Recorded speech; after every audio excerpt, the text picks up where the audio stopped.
Bienvenidos a Les Chisme con Chantal Ibarra. Ay, Dios mío. La comida es mi vida. Yo soy dominicana. Diablo, cuánta mierda yo hablo.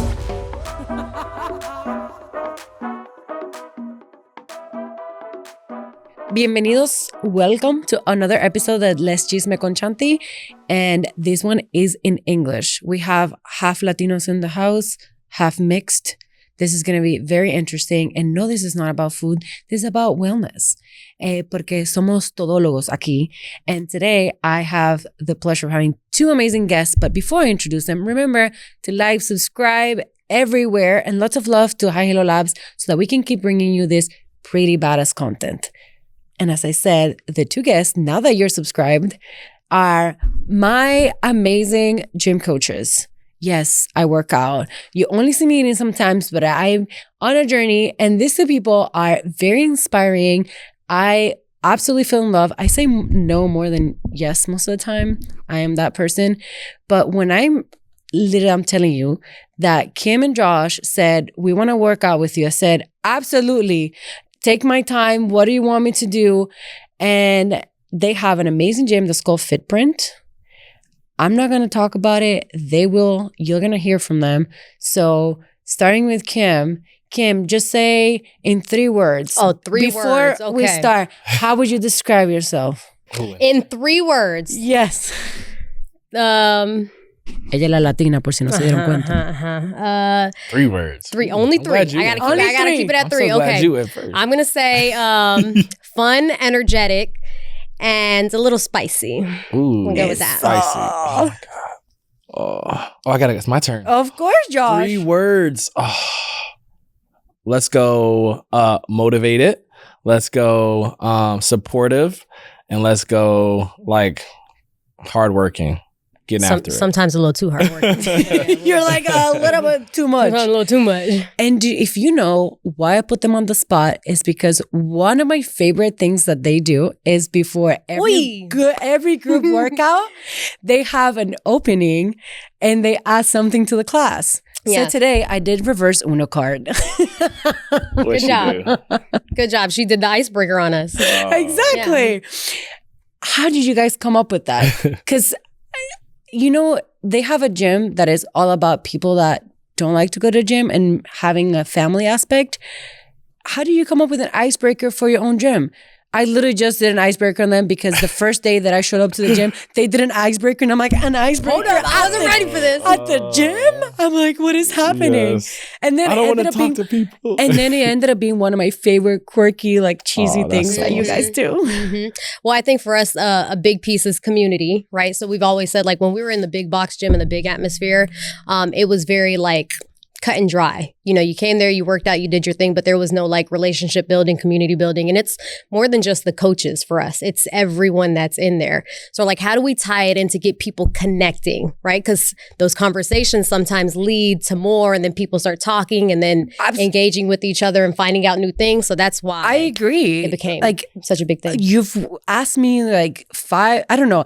There's like a couple of things that you guys asked that I've learned stuff about the other people that then I'm like, oh, I like this person. And you know, sometimes they're a little saucy, the questions. Sometimes they're a little saucy. So they have to be. Yeah. And then some, you know, especially the early morning workouts, you know, people are waking up, they're dragging. So it's just one of those things to get you kind of like, all right, it's your little sip of coffee. Let's wake up. I love it. I love it. I was as shocked as you were on my podcast as I was the first time when I went to work out with you guys. And I'm like, it's my turn and I have to speak at the gym. Like, hold on. I was like, ¿Qué pasó? And then one of the other things that I really like is the board with the songs. Oh, yeah. Absolutely. Yes. Yeah. Love it. So if you want to know where that came from? Yes. I don't even know where it came from. Because people kept complaining about our music. Really? Yeah. About your music then? Well, probably mine. They kept complaining about the music. So I'm like, okay, just tell me what you want. I'm going to put it in there. And that's how the board started. So yeah, if you're doing a group class, you know, it's like anywhere from like 4 to 20 people. Very intimate, really nice. And they have a board. So it's, if you get inspired, you can put the song and they'll play it. Yeah. And it's like so nice to see when people's songs get played. They usually look a little happier. So it's really nice. And you know, we get to know people too on a different level, that we kind of know the things that they like. So it's sometimes funny, like if I know like this person likes that hardcore banger rock music and I put it on and they're like, what is this? It's like, I know somebody in here who liked this. So we're going to have to just go with it for a little bit and then. Yeah. It's you know, it's not talked about as much as like as a coach, as a trainer, you are creating an experience too. And music plays such a big role in like having a good time. And so, you know, the icebreaker really is like the opportunity for people to connect and to get people loose and like for people to start to know each other, you know? And I think like we'll even have an icebreaker that's about what was the last one? It was like, if you had a 12-hour car ride and you can only listen to one artist, that was so difficult to think about. Like who am I going to listen to? That's such a cool, right? That's a good one. And then like, I wasn't there that day. But you know, that day we learned so much about people. Like, you listen to this for like, 12 hours? Crazy. You're like, whoa. Yep. Yeah. That's so great. So music, the community. And so far I've heard community, a lot of work, and just, you know, having a good time, creating an experience. But how the heck did you guys say, I'm going to own a gym? Una niña de 100 libras, centroamericana, decided, I'm going to own my gym. Hold on, 110 now. 110? Oh, give me my weight. Wow. I love it. Get her fired up. Look. Como tú dijiste, o sea, porque we're sitting, pero she's quite small. And I know being small plays part on your whole story. So, comienza a darnos un poquito de material. From the very, very start, or from like at what got us to the point of opening No, FitPrint? from the start, porque like, did you always work out your whole life? I think so. No? I've always been like active, like sports and stuff like that. Since what age did you start being active? Elementary school. Eso. Oh, you do? Me too. Yeah. You can't notice, but me too. Shut up. Yes, Soccer. I just get it's a Hispanic thing, right? Well, I played soccer. I played volleyball. I did basketball. Oh, I played tennis. I played like 7 sports. You can't notice, but I told you, like, you're athletic. I was very intense. Yeah. I love that. Yeah. So I played every sport, but I had the opposite problem with you. I was like always a target because at 12, I was fully developed and could play with kids at 16 and 17. And I, you know. You're bigger, taller. I'm big, don't worry. I don't get offended. Big. Wrong word. I'm not security big, but I'm big. Yeah, I mean, and you're pretty tall, if you understand though. the reference, you're my tribe. Lord. I love it. You know, the security big went over your head. It was over. Yeah, it was gone. I wasn't a part of the tribe. It's okay. Yeah. I still love you, though. It's the Cardi B tribe. Gotcha. Google it. Okay. We're gonna look it up after. Look it up, but I'm not. I'm just thinking security guards are big. That's all I know. I'm not security big, but I'm up there. Got okay. you. Love you, Cardi. So in your case, tell me the opposite, because you were like on the other side of the spectrum. I was teeny tiny. 110 pounds now. Well, at that point was like 90? No, I was like 80. Whoa. I was like 80 pounds. Really I was really tiny. Like even to the point where like I remember like when we would go to the beach in high school and stuff, I would go with pants on because I was so embarrassed of how like small I was, right? And all my other friends, they were thick, they had curves, they had all the things, right? And you're like, pants? And I wore pants to the beach because, beach. I would wear pants to the beach because I was so insecure about my body. And oh my God. And me, I always wanted to lose weight. And here you are on the opposite. Well, and it's always the two sides, right? Why are we women like that? We never want what we have. Like, what is happening? And everyone wanted what I had, right? I know. And then you have it, and then you want no. And like I remember, like people like family, like in the Spanish culture, like when you're skinny, it's nice, right? And I remember my family would always La Flaquita. That was my nickname. La Flaquita. If you were in my family, you would also be La Flaquita. Yeah, I was La Flaquita. And they would make comments, and like for me, it was an insecurity of mine, but I never really voiced it. I didn't know how to voice it because I knew they weren't coming from like a place of malice or anything like that. I mean, honestly, Hispanic parents make you bulletproof because they use your insecurity as your nickname. Literally. That's it. That's what happened. That's what happened. They use your insecurities and like as your nickname. And trust me, yeah. Pero no sabían. Nobody else can break you because they already broke you. Yeah. Pero, and the thing is, like, I think a lot of times whenever you do things, you lead with you decide based on someone's intentions of it, right? So when they called me La Flaquita, it was out of love. It wasn't from a place of hate or anything like that, right?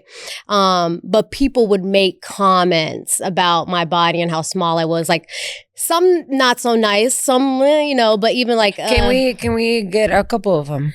Well, okay, so... Dale. in the language that you want. One person told me that they just wanted to feed me a hamburger. And okay. So like basically I need to eat. Like, you need to eat. I just want to feed you a hamburger. I'm just like, well, goddamn, I eat. Like, that ain't the problem. Like, I eat. It's just things process a little differently around here. They're probably jealous. I mean, I would have taken the hamburger. I mean, yeah, if you're going to feed me every day for the rest of my life. And that's when in my senior year of high school, I got into weightlifting. And my goal to getting into weightlifting... You're going to feed me a hamburger? I'm going to show you how to lift weights. Exactly. But my goal getting into weightlifting was because I wanted to put on mass. I wanted to get bigger, right? And I knew the correlation between nobody's going to feed me no hamburger. I'm going to show you. And I was dainty. I was little. I was... For lack of better words, I was weak. It was just empowering. Like, when I went to my first weightlifting meet, and mind you, the lowest class weight is 100 pounds. So I didn't even meet the lowest class weight when I was in weightlifting. Yeah, polo thing. So you were under the weight? I was under the weight. So did they take you? Yeah, they took me. That's good. But that's how it kind of got started with me. And then did you have a good time? How does that work? I loved it. I loved it. Please explain. I've never joined a weightlifting. I've done a lot of things, but not. Let me join a weightlifting. So you recall the ninja meet, right? We had the ninja meet a couple weeks ago. No. But this is not how it works. Okay. Dime. What is a ninja meet? Because you need to explain. Because if people want to join your gym, what the heck is a ninja meet? Yep. So we understand that people come to us with body composition goals and aesthetics, right? They want to look a certain way. That's beautiful. We're here for it. But we also want to celebrate what the body can do, not just what the body looks like, right? Excelente. When you say things like that, look there. So it's more powerful. Let me repeat that, Fredo. Yeah. We want to celebrate what the body can do, not just what the body looks like. Excelente. And I felt that. That's where, it was when me and Josh, we both came from a big box gym and we were coaching there. And again, community, environment, all of those things played a role that fast forwarded, catapulted into FitPrint and us creating this dream of ours, really. And I remember telling Josh one day, and I was like, because when I used to be in weightlifting, you go to the weightlifting meets. That's what they call them. So that's why we call these meets. You go to the weightlifting meets. Made your own version. Yes. I love it. So we're like, well, we have ninjas, so this is going to be a ninja meet, right? And a little bit different, right? No one's competing with each other. You're just competing against yourself because we have different levels. I was very stressed out. And she did so good. And you were the first one. And then that's so true. She was the first one. I was having two that went up, but I learned that the ninja means, like she said, your own goal. So everybody's on their journey. You choose, those exercises that are more challenging for you or that you've been working on and you're now mastering, you feel so proud of. And then in the ninja meet, you go there and they up it up a nudge so that you even challenge yourself. Yeah. And it's kind of a little nerve-wracking, but you also 100%. But you see other people celebrating you and rooting for you because they're also testing their bodies. So they all are like, okay, I want you to meet your goal and then cheer on me to meet mine. And I love that. And it's so such an empowering moment. And I remember feeling this when I used to go to my weightlifting meets, and I was like, how can we recreate this here? So those were like really good memories from high school. 100%. And you kept that in high school 100%. And then created your own like 10 years later. Yeah. Yep. Woo! And for some people... Hold on, don't be putting my age out there. What do you mean 10 years? 5 years later. I was going to say, for some people though too, it's like, like for us, we've had those moments, and I'm sure you too, like where fitness was just like, damn, this really made me who I am. Like your character, your strength, all that stuff from this event. And so like for a lot of people, especially those who struggle with their weight or they've never really enjoyed exercise, they don't have the same connection. They hate exercise. And it's like, why do you hate it? It's like, it's so great. It's like, no, my memory of exercise is I couldn't do the physical test and I was laughed at, you know? And so for those people trying to create a moment for them where they where they do it, right? And they achieve it. And like that sticks with them. Cause Kim still remember. I mean, I still remember stuff as a kid. You know, like it's still. When with did me. your fitness journey start? Were you always such a long his is gonna get kind of sad. His is gonna be sad. No. It doesn't Were have to you be always sad. His is gonna start sad. I was always this swole. Like, you know, I came out with these muscles. Can you show the assets really quick to the No, camera? we're not showing you. It's the wrong channel. No, he It's has the wrong channel. It's the wrong channel. No, el tigre tiene un culazo. El tigre tiene un culazo. You understand? For later, you got to follow me. FitPrint Orlando on Instagram.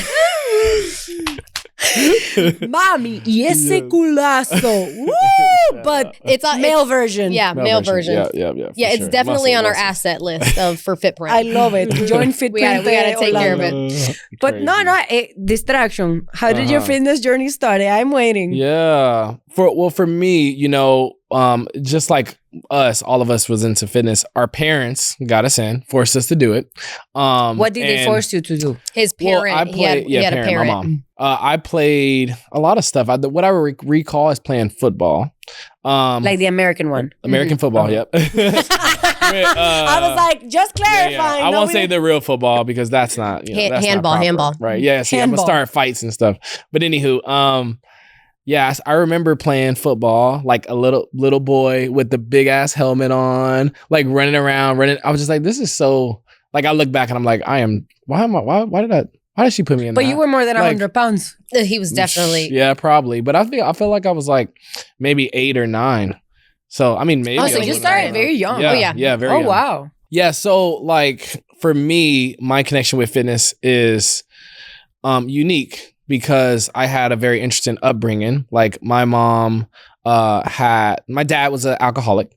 And so when I was 4 years old, I had a little brother who's 2 years younger than me. My mom decided to just move away and get away from him. And so we literally moved across the entire US. Like we went from Wisconsin to Florida. No, actually not Florida, to Oklahoma. And so this is when I was 4. And that was the start of kind of everything going downhill.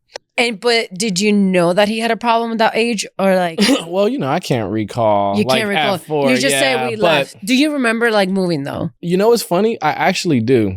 Yeah. No one's ever asked me that. I do remember being in some like U-Haul or something like that, just driving on the road. And yeah.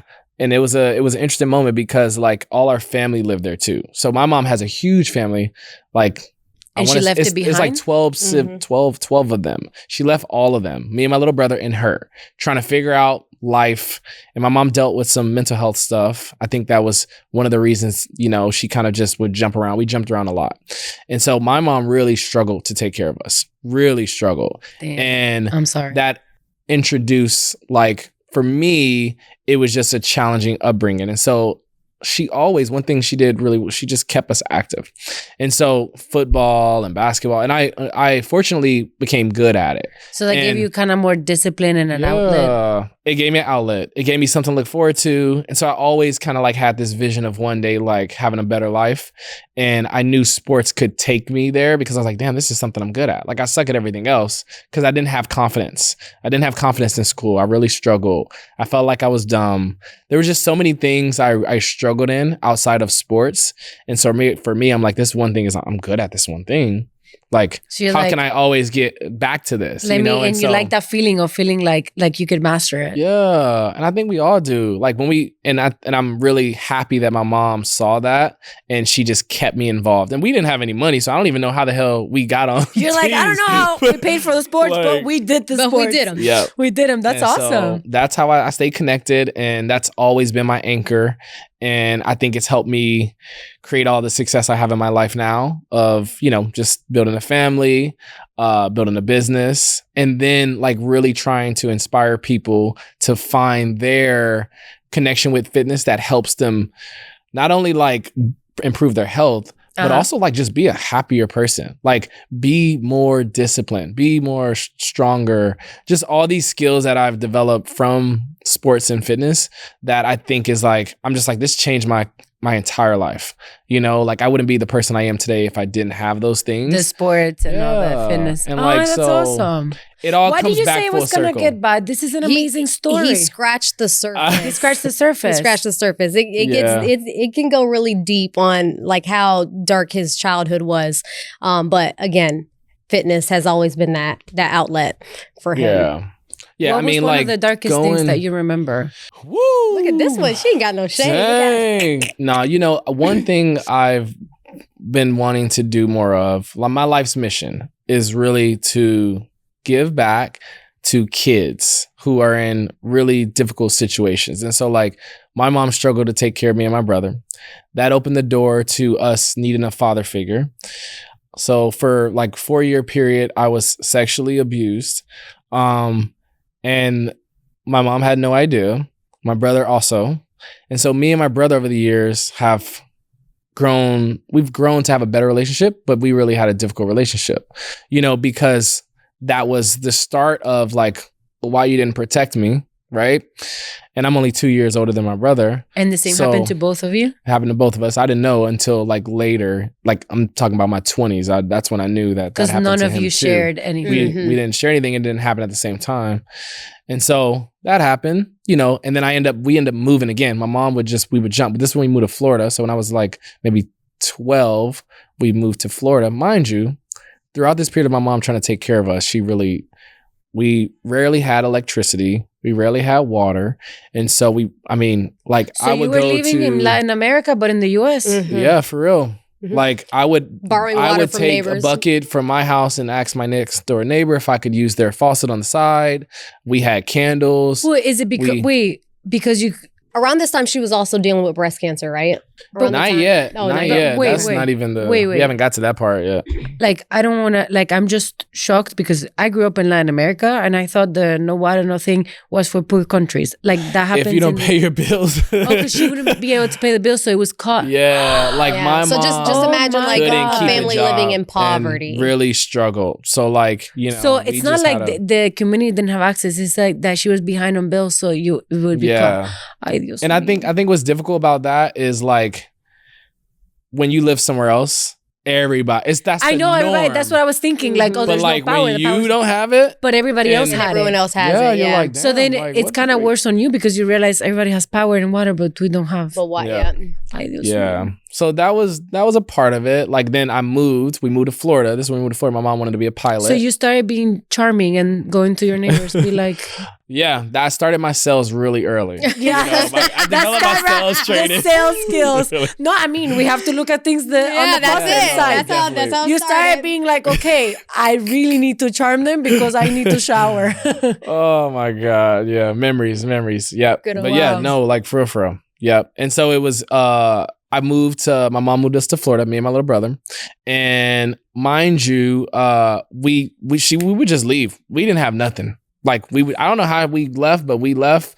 We started brand new from scratch. So wait, and as a kid, you just remember like, okay, moving on, next place. Yeah, it's like my mom was in the Navy as a reserve, but that wasn't the reason we were moving. We just always moved around. So like I remember in elementary. But right now, do you know why she kept moving? Yes, in retrospect, my mom had some mental health things going on. Like and that was why she couldn't keep a job. That was why she really struggled to take care of us to the best of her. She did the best she could, you know, but like she struggled to take care of us. And she didn't ask for help a lot either. Got it. And so we really took that, you know what I mean? Like we really struggled with that. And so that's why we moved a lot. My mom, it was all irrational stuff. Like we would just hop and go with no plan, no money. Nothing. Very sporadic. Figure it out, you know? And my mom was very sweet and such a nice person and a great, like people would always help us. So we always were okay until she got diagnosed with breast cancer. We moved to Florida. My mom got diagnosed with breast cancer.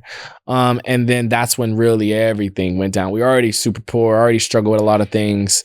And then, you know, we got to the point where we had to live with people until... Because she was like in and out of the hospital. Now she really can't make any money, you know, and mind you, I'm like 13, 14. My brother's like, we can't really help with anything.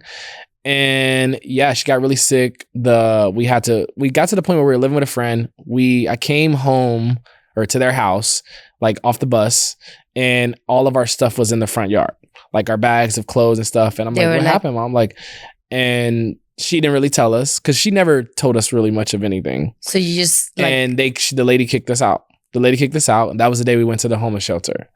And so me and my brother, we lived in the homeless shelter during high school. And that was a very, like, me. I'm this, like, as a freshman, I was on varsity. Like, this, like, dude who's like... So you were in varsity during the day and then sleeping in the homeless shelter at night. Yeah. And nobody probably had idea. Nobody knew. Well, there was one coach that knew, My coach knew, because he would sometimes take me home. Like, he would take me to the shelter. And he was, like, a great father figure. So I've had some amazing people in my life through certain periods that helped me get to where I'm at now. I wouldn't be here if it wasn't for those people that just saw something in me. I am shocked. So you, in those circumstances, you were like, I'm going to hone in and be disciplined, be an athlete, and I want better for myself. So even in that circumstance, you just kept doing sports and kept the discipline and was like, I want to get out of this. It was like your therapy. Yeah. It was like your unofficial therapy. Yep. Wow. And I was like, you know what? I could make something with this. So for how many years did you did you guys have to spend in the shelter? So it was probably maybe a little over a year, maybe like a year and a half or something. And then you have to pay to be in the shelter. Yeah, so there's like a fee that you pay. So we at some point had to leave because we couldn't, you know, keep up with it. And so even when you're homeless, like, I mean, you got to figure it out still. And so yeah, like nothing. And my mom was getting sick, and so then the church, my mom was big, very, very, very religious person, and so that was her like faith. You know, that's how she was so positive. Mom was so positive. I would have never knew anything was wrong. Like oh really? I'm like, are we living the same? Are you living with me? you're like, are we going through the same thing? Like, what are you talking about? Where we at, right? My mom was so positive, and I get that from her. Like, of just my brother too. Like, we're just such positive people.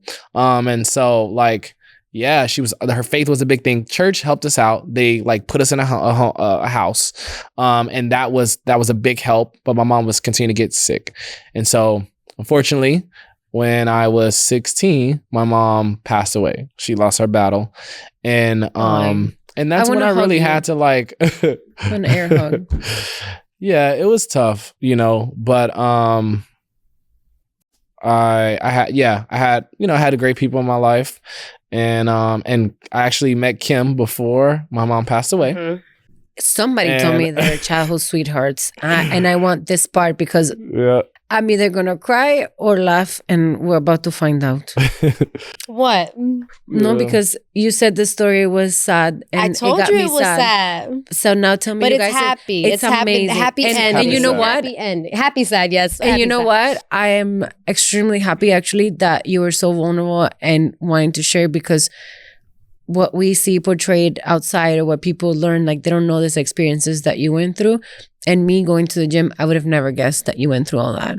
Yeah. I just see that positive side, but now it makes sense that for everything you've been through for where you are today, you're like, oh, I'm a millionaire. You're like, forget it. I definitely made it for sure. I have constant running water, electricity. I have place to live. I can afford my kids. You're like, So it makes more sense because you carry such like a light air to yourself and such a joyful life.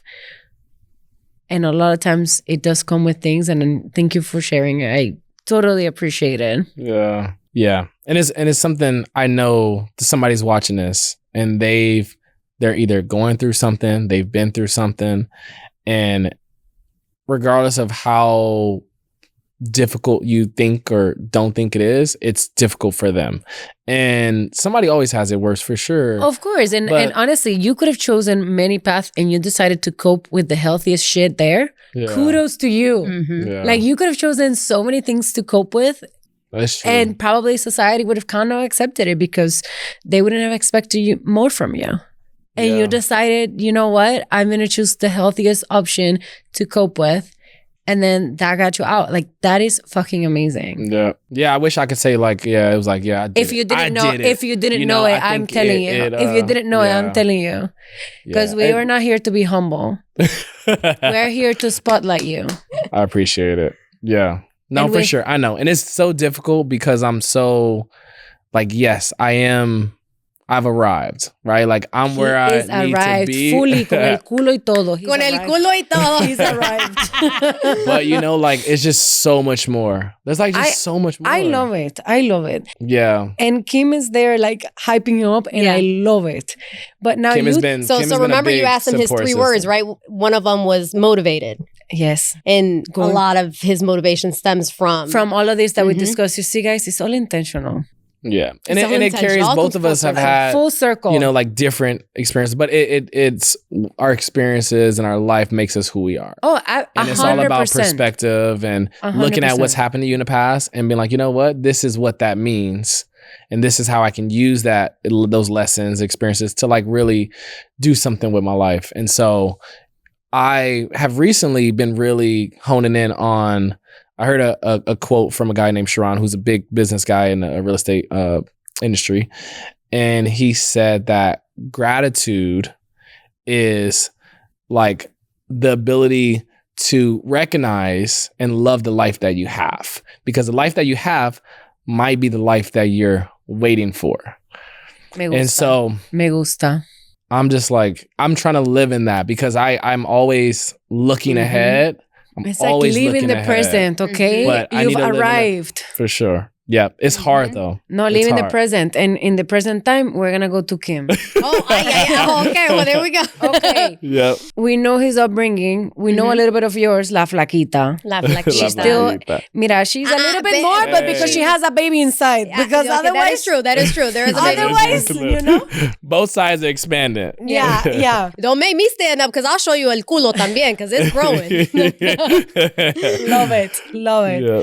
So, La Flaquita, the hamburgers. Then now we are in heavy lifting team. What happened to Kim there, and how did you guys meet? Wait. What happened to Kim when?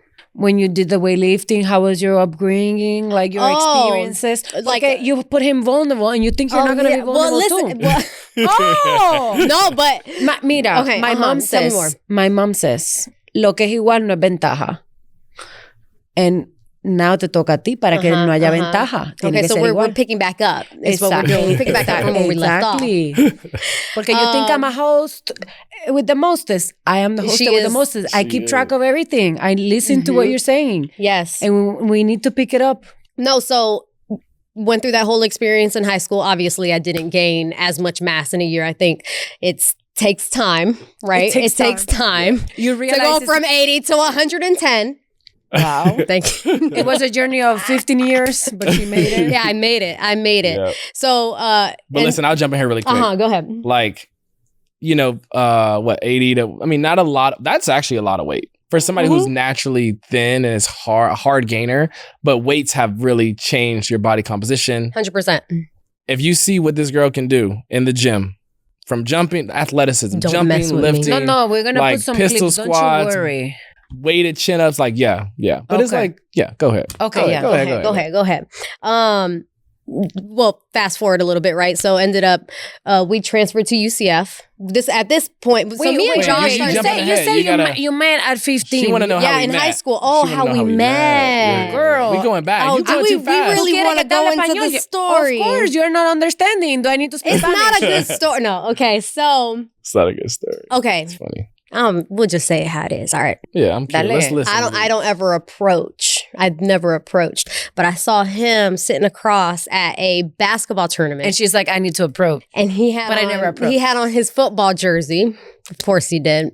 And I was with some friends and I was like, oh, who is that? He was sitting with another girl too. I was like, oh, who's that? It wasn't his girlfriend. And then that she didn't know. The friend of mine. No. He told me. Let her tell the story. I know, right? Let me go tell my perspective. Friend of mine knew him. And after the tournament, chopped it up afterwards. And you did not have a girlfriend. No, Just make that very clear. Joking. You didn't have one. And we exchanged phone numbers. Oh, actually, he took my phone number because I told him. Did you go talk to him or who talked? We went so he came and introduced. Well, no, he came and introduced us. He introduced us. Oh, your friend said, "I will." Yeah, be the he's like, wingman. I'll come. I'll be the wingman. He already knew me. He already knew him. Okay. Yeah, it's a guy friend of mine who Yeah, already so knew it's him. like, I'll be your wingman. Yeah. Okay. And introduced us. We exchanged phone numbers. Now, during the primary days of us getting to know each other, not knowing what he had been through previously, now I understand why he was the way he was. But he was very calladito, no hablaba mucho, very quiet. Took a lot to like. A lot to get out. So he hadn't blossomed yet. No, not yet. So he was still in trauma mode. He was exactly. He was exactly. Trauma mode. Yes, if you want to put it like that, yes. And trauma mode. That's funny. We would talk. It would, you have conversation with someone, and you know, and you would give me a lot back. I would say a whole bunch to you, and you'd be like, "Oh yeah." Oh, but he's probably embarrassed and ashamed, and he was going through a lot. But I didn't know. At that time, I didn't know. Right? This is why you can never judge. You never I didn't know at that time. You never know. I just knew. Oh yeah, he ain't for me. That's what I knew at that moment. And then I tried. And look at them now. I also hold on. Hold on. I also am not. I'm not the type to be mean either, right? Yeah. Unless I really want to. And I didn't know how to tell him I didn't like him. So one day, mind you, we're just talking, right? So when you're in high school, you're dating different people, you're getting to know different people, right? Then you're like, I don't like you. I never said it because I didn't know how. So you just kept responding. Oh, no. Yes, we kept talking. And one day. It wasn't like a long period. Maybe like a couple weeks. A few weeks. Okay. This is in the beginning. Okay. A few weeks of us getting to know each other. One day I call him. There's house phones back in the day. We ain't gonna say how long ago, but house phone. Call house phone. Call house phone. You don't like him and you call the house phone. No, he didn't have cell phone. Remember, there wasn't no money. He didn't have cell phone. Yeah. So call house phone and he's like, oh yeah, how was Pine Ridge? That's a high school, not my high school. I was like, Pine Ridge? And he's like, he pauses and I think you probably go look at the caller ID or something. I don't know. He pauses and he's like, oh, yeah, what's up? He got me mixed up with another girl. Oh, no. So he didn't say how's Mainland, because Mainland was the high school I went to. He says Pine Ridge. He thought I was someone else. And I was like, oh, yes, this is my cue. I can use this to stop talking to him now. Right? Strategy? Yes. So I used that to stop talking to him. And then, mind you, his mom was... This is where it gets a little dark on my part. His school was playing my school in a basketball game. Well, like a week later, my mom. A week later, his school was playing my school in a basketball game. And I thought it was odd that he wasn't playing because I knew he played basketball too. And we already knew that he was really good. So it's like weird that he's not playing. So he wasn't playing. And I was like, well, that's weird that he's not. So anyways, I'm on the bleachers. So that's when you're like, something's happening. So, I thought something was off. Okay. So I'm sitting on the bleachers and then him and a friend come walking in to the basketball court while the game's going on. He touches my leg, walks by, and I'm just like, I'm mad at him, right? Because he got me confused with another girl. Got to play the role. I'm like, don't talk to me. And anyway, so I'm still playing it, right? Because I got to use this as ammunition. And I don't understand why we're not direct, but it's okay. No, we're in high school at this time. This is high school. I was nice. Okay. So I think you got to be. Yeah, no, he was super nice. I wasn't rude. So I just didn't give you much. Like I didn't. Yeah, he wasn't mean or nothing like that. He just, in that moment, he just wasn't someone that I felt like I could really Got it. Yeah. Hang with, engage with. And it wasn't like a complete, I'm about to stop talking to you. It was like. Yeah. I'm not here, but let's see what happens. But after the game's over, we're walking out. He's calling my name. And then his friend is like, Kim, don't be like that. So I was like, all right, let me turn around. So I turn around. I'm still playing it because I'm still. And I was like, I'm like, what's up? I don't even remember. Oh, I remember this. Yeah. I remember this. I mean, I remember this, but I don't remember spicy all the little she details said in the call. Oh yeah, I remember she said everything. Spicy, and I love it. Keep So going. go back over, woo woo, and we're talking. And I'm still like acting like a total asshole. Let's just be. I love we'll it. call it what it is. As you should. And As you Date tu should. puesto. Yeah. He's got to go chase you. I don't know if it was you or your friend that mentioned it, but it came out that his mom had just passed away last night or something like that. Like just passed away. I felt this big, chiquito. And I was like, oh. You like damn. choked at that moment. You're like, oh, I'm shit. like, I'm being like such a. And his mom, mom had just passed away. We started talking again after that. He started opening up more to me. He started conversing, giving me conversation. I started learning more about him and all the things. And then it started making sense as to why he was so closed off. I mean, as a child, you move so many times within several years. Like you don't make connections with people because at any moment you're going to be gone again. You'll be gone. And what happened? And you connected. Right after his mom passed away, he had to move back to Wisconsin. Oh, so that's why he was, ay Dios, that makes but then he came back. That makes so much sense. Like you were close to because you always just had like superficial because you would just. He would never get really deep with people, like relationship wise. This was probably your longest time being like in Florida, right? Maybe making friends in high school. Yeah. Because he did have friends in high school from football and stuff like that. But outside of that, like he didn't make those connections and it made sense. And then you move again to Wisconsin. He moves to Wisconsin. He tries to come back to Florida. He does come back to Florida like after a couple months. Yeah, like a few months. A few months he comes back to Florida. We're still talking. We're dating. He comes to my prom. And then, then we get married, have a baby. Now we got another one on the way. The whole thing. So you got married right after. Oh, no. Oh, no. Oh, no. We took a long time. We dated for. I took a long time. Well, so the thing, and this is what I've always said about marriage, right?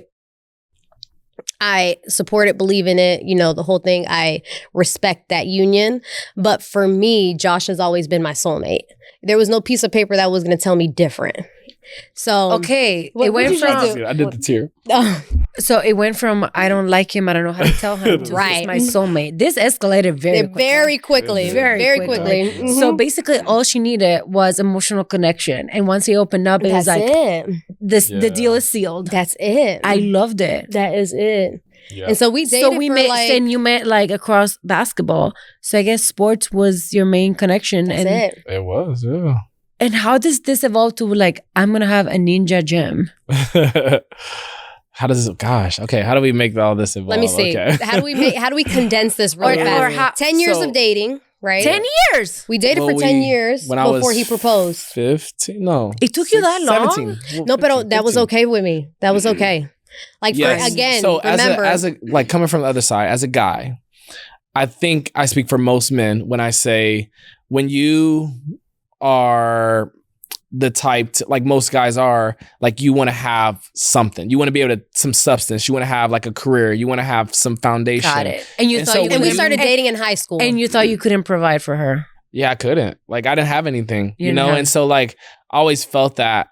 And so it took me a long time. Mind you, we met when I was 15. So like, we were together for a long time and I just never felt ready. And I don't know, one day I just was like, you know what, shoot, let's do this. Like, I feel like I'm ready. I feel like I got some, you know what I mean? I got something to offer now. Yeah. I love it. I love it. And it took a long time. It took a long time. Hey, what was your first job where you're like, wow, I feel like I can have water, I can have electricity, I can pay for my own things. What was that feeling? What were your first jobs and how did that feel? Gosh. Yeah, I never thought about that. Sam's Club. What an amazing host. Yeah. Oh my God. I'm gonna help him out. It was when he was working at Sam's Club. I knew. She said, what did I feel? Yeah, but she asked for the job. Oh yeah. So my first job when my mom passed away, I had a friend in high school named Kyle and he played he ran track and stuff like that. And she and a couple other ladies like stepped in right away. And I think it was like a holiday coming up or something, but they like came to our house where I had a temporary guardian, and like just started, like they brought a bunch of stuff, and the word travels when you're at a school, and like a kid didn't have a dad, lost his mom, like sheesh, and so you had like a community that stepped in. I did, and she is the one who have helped. Her name is Susan Gaines. She's my mom. I call her mom, and she helped me like get into college, right? Like, cause that's a lot of stuff. It's a process. Yeah, like it's a lot of stuff. So she helped me do that. She helped me like start investing and saving. Just taught me some good foundational things and was just there for me. And so she actually is the one who helped me get my first job. I got my first job at like, I think I was 18. So I never like worked because I played sports, and obviously, yeah, my mom didn't like have us work or anything. Like we were just kind of active and stuff. And so my first job was 18. I worked at Sam's Club. Shout out Sam's Club. And in Daytona Beach. And yeah. And so I never thought about like, oh, what does it feel like to have like, I just think just in the moment you're just going, and like when you say I hate that because I don't know. I didn't live what you lived. Yeah. So I'm just, this is why I'm asking, because back to connecting, understanding. Was there a feeling that our stories were completely different? I did not, for example, just to put you in perspective, because as we mentioned, I did not need to work. My situation is completely opposite, and I started working when I was 12. Yeah. Yeah. I did not have to work. Nothing was missing in my house. And I started working when I was 12. Mm-hmm. Because for me, for example, in my situation, I was where I thought I was like, I knew I didn't have the money some of my friends had, but I wanted to do the experiences and I wanted to have the access that they had to things. So I was like, I started negotiating with my father. I started working, what if I pay for this? Can I do this? Yeah. And I loved, from a young age, I loved making my own decisions without asking other people if I could or they would give me. So that to me was the feeling of making the money. It's like, I don't have to ask somebody else, can I have money for this or can I use it? I'm like, oh, I can make my own decision. And for me, that was huge because I was always very independent. So this is why, like, in your case, I wanted to see how was that feeling, because luckily you were nice, your mom was nice, and through everything that happened, you guys kept going and were so nice that people felt like they had to pitch in and they felt so nice and they helped you, which is amazing. That says a lot about you guys and your character, which I freaking love. So I just wanted to get a little bit, if you want, if not, we can change to Kim on he gonna tell. on how that felt once you were in control of those finances. Well, I was gonna just jump in for you to think about the time where you got your first apartment. And you got your first place. Poor guy. Because right out of high school, because, sometimes he forgets some of his stuff. I really help him out. Phone number. I black out on a lot of my past. But when he was in high school, right after he graduated, he was basically told by the guardian at that time, like, you gotta go find your own place. You gotta get out. So he ended up moving in. Oh, because remember, we're in the United States, 18. Now you're an adult. Not even. I don't even think it was that. It was just this person specifically, and he ended up. They were like, 18, figure it out. Yeah. They were like, I don't have to take care of you, so I won't. I think this one was more so, I got other plans, and you're like kind of disturbing those right now. Is kind of how So he ended up moving in with a friend. Yep. And paying rent for a room at that time. And then probably like a year after that, you got your first apartment. Like you were able to get enough money put aside and got your first apartment. Yeah. Yeah. So like when I started making my own money, just had a sense of I had a sense of building a better life. And so like that always was with you. To be honest, like starting to have your own money, I've never been the splurger. Like it's something I've worked to get to, a place where I actually will spend money.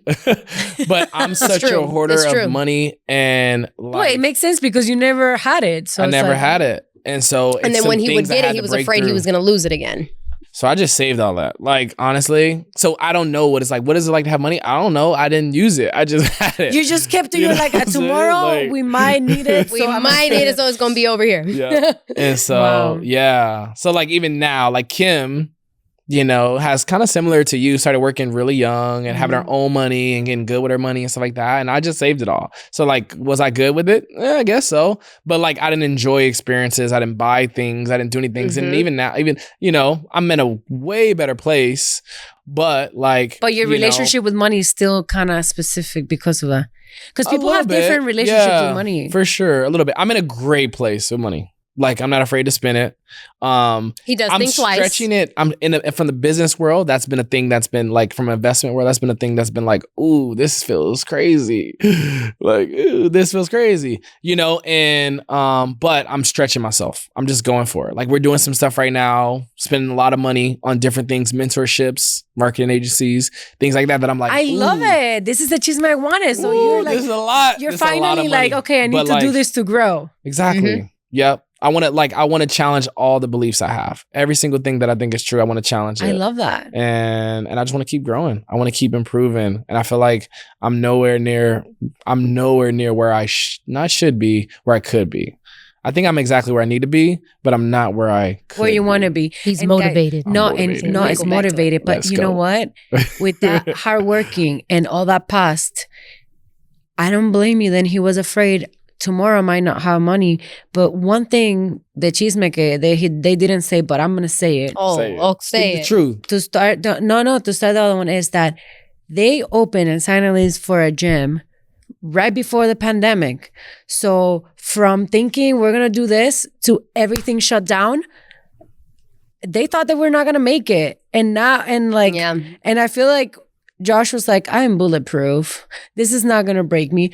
But tell us that experience, because I think that is huge. And I am so glad you guys made it so that we're here today talking about it. And I will say this too. When we first signed the lease agreement, it was before COVID had gone into all of these. We didn't know anything about COVID. There were cases that were popping up here and there, right? But we didn't really know what it wasn't like a thing. It's probably when it's like, oh, it's in Europe. And we're like, oh, exactly. Something in Europe. Yeah. And then probably I think it was the day that we were starting construction.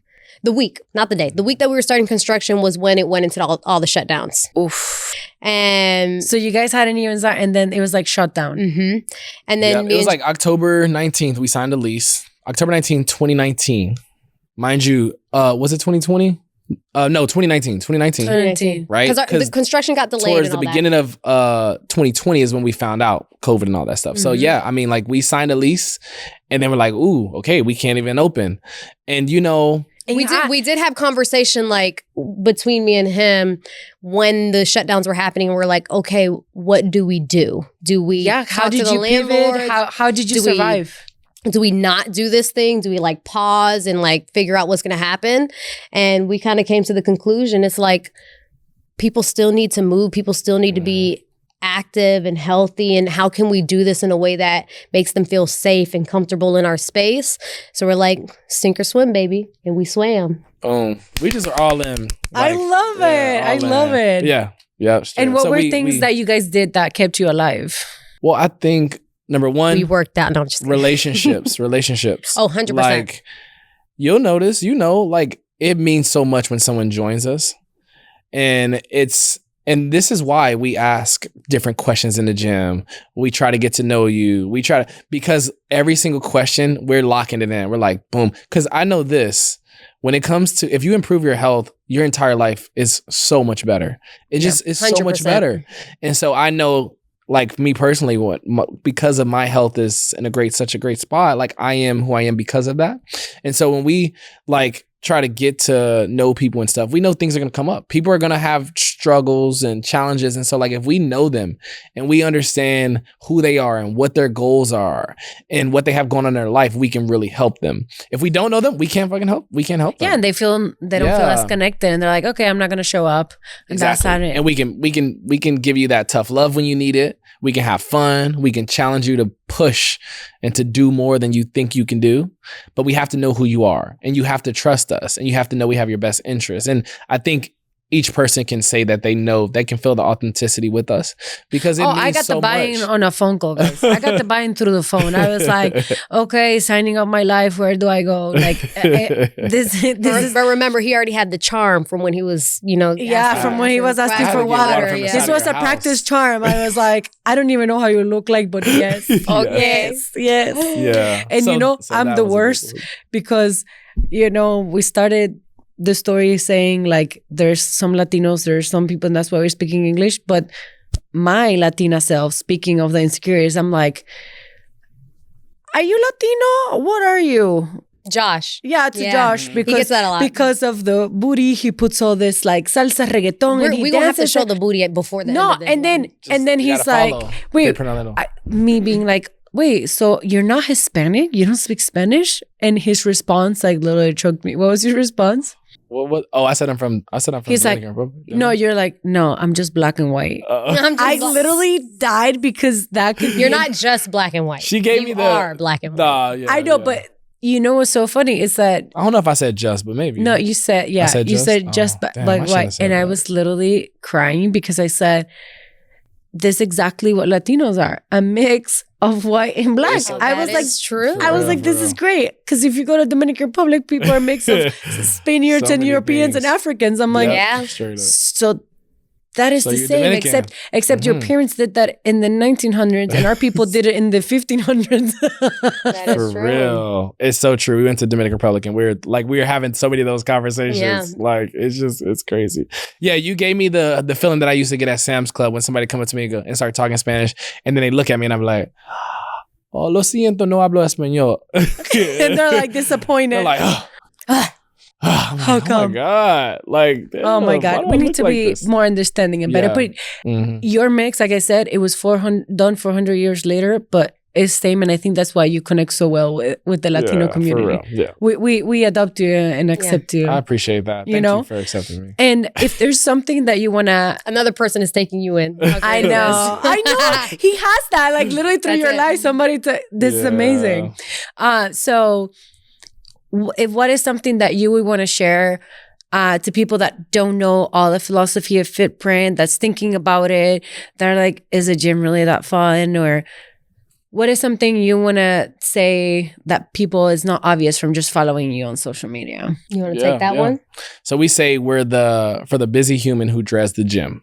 Love that. For the busy human that dreads the gym. That's it. That's it. Yeah. And so like we help you build strength, we help you build confidence, and we're really taking a holistic approach, but also like you got somebody in your corner. You got a whole support system. And so when somebody joins us, like you're joining a family. I hate when people say that. But like, it's like, do you really mean it? But like we really do mean do you just want my membership? When we got married, the entire gym was there. Yeah. Right. We're gonna have a gender reveal in a couple weeks and you should be there. And if you're not, we're gonna have problems. She will be there. But like you guys are our family and I love that. It means everything. Like everybody doesn't get a chance to wake up and be like, you know what I get to do today? Like I literally get to work people out. I get to make people do stuff that they probably don't want to do, but I know it's so good for them. So it's such a rewarding career and profession, but we also get a chance to work with people that we love. Because if you don't love us and how we do things and us being super friendly and us making you connect with people, like you're not going to be around for a long time. Correct. And so, it's just such a rewarding thing. And honestly, they put their money in what their mouth is, or however you say that phrase, because they even had the opportunity to join ClassPass and they were like, no, that's going to ruin our model because we're going to have people come in one time now and we want to keep it a family, intimate, people get to know that. Mm-hmm. And when I learned that, I was like, respect. Mm-hmm. Yeah. Respect. It is important. That's and when you say yes to that's us, a little chisme that I wanted to share because I was like, wow, respect.